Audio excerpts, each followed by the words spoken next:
Dekabr oyining so'nggi kunlari, shunga qaramay, Qayrag'och mahalla fuqarolar yig'inidagi xonadonlardan birida uzum boshida turgan holda saqlanmoqda.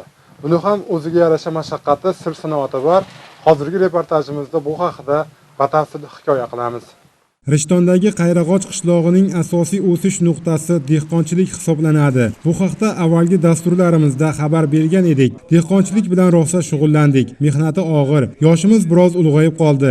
Endi bog'dorchilikka, to'g'rirog'i uzumchilikka mehr qo'yganmiz, deydi Rustamjon ota Dehqonov. Otaxonning xonadonidagi 30 sotix tomorqa uzumzorga aylantirilgan. Bu yil sohadagi bog'bonlarning oshig'i olchi bo'ldi. Uzumlarning bozori chaqqon bo'ldi, deydi otaxon. Tasvirga tushishdan istihola qilgan Nuroniy mehnatimizni ko'rsatavering, faqir kishi panada bo'laveraylik deya o'zini kameradan olib qochdi. Shu bois mahallaning issig'i-yu sovug'idan doimo boxabar oqsoqolni suhbatga tortdik.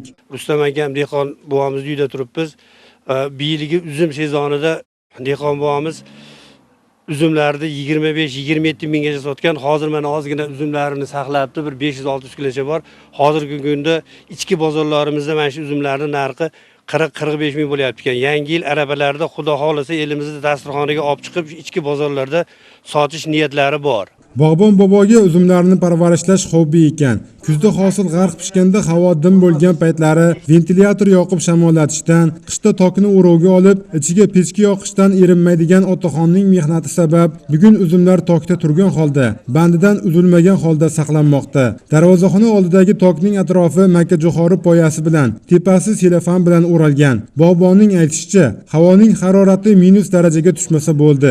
Mevalarini sovuq urmaydi. Harorat pasaygan kunlari o'rovdagi tokning tagidagi pechkaga o't yoqib turiladi. Shu tariqa uzumlar xalqimizning yangi yil bayram dasturxoniga yetkazib beriladi.